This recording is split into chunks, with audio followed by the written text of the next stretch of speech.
É isso mesmo, Cris. Aqui ao meu lado o professor Matheus Silveira, ele que é cientista político aqui da Universidade Estadual do Sudoeste da Bahia, e conversa com a gente nesse momento sobre esse contexto político, né? Esse segundo turno previsto aí para o dia 28 de outubro.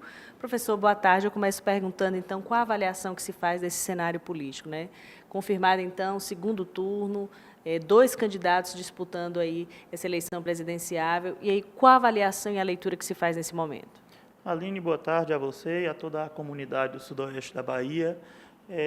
O primeiro turno da eleição presidencial, ele se caracterizou por uma polarização clara, em termos de clivagem ideológica, como a gente chama, bastante cristalizada em um candidato da direita, que é o Jair Bolsonaro, e uma candidatura de esquerda que passa ao segundo turno, que é a de Fernando Haddad.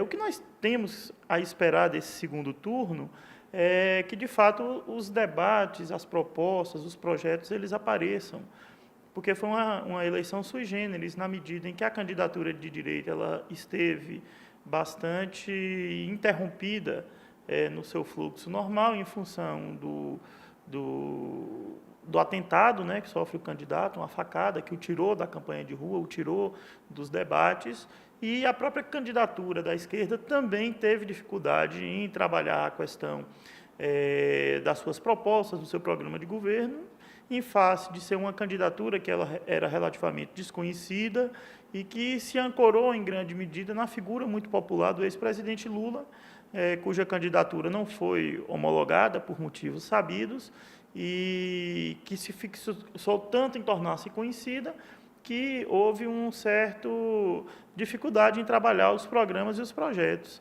Agora, professor, o senhor falou de debate, de exposição de ideias, de projetos. Esse é o momento, mais do que nunca, importante para que todos os brasileiros acompanhem essa situação e entendam realmente, de fato, qual o projeto político que cada um candidato tem para apresentar. Mas é importante também que, a partir de agora, aconteçam essas alianças, né? No cenário político, a gente sabe, né? A tendência é que alguns partidos já comecem a se mobilizar para tenderem para um lado ou para o outro. Como é que fica também essa avaliação nesse momento? Claro, o Partido dos Trabalhadores, né, que lançou a candidatura de Fernando Haddad, é um partido muito grande, muito bem estabelecido e com muitos tentáculos em praticamente todos os estados e todos os grandes municípios do Brasil. Ele deve tentar atrair também alguns outros grandes partidos, a exemplo do PSDB, do PDT, do PSB, da Rede, né, que gravitou muito em torno de Marina Silva, e a partir dali articular uma grande frente para disputar as eleições nos marcos que veio disputando nos últimos tempos. Já a candidatura de Jair Bolsonaro ela tem características muito distintas, não é? Jair Bolsonaro, ele podemos caracterizar como um outsider da grande política, ele sempre se definiu como um deputado do baixo clero, né, palavras dele em entrevista ao Jornal Nacional.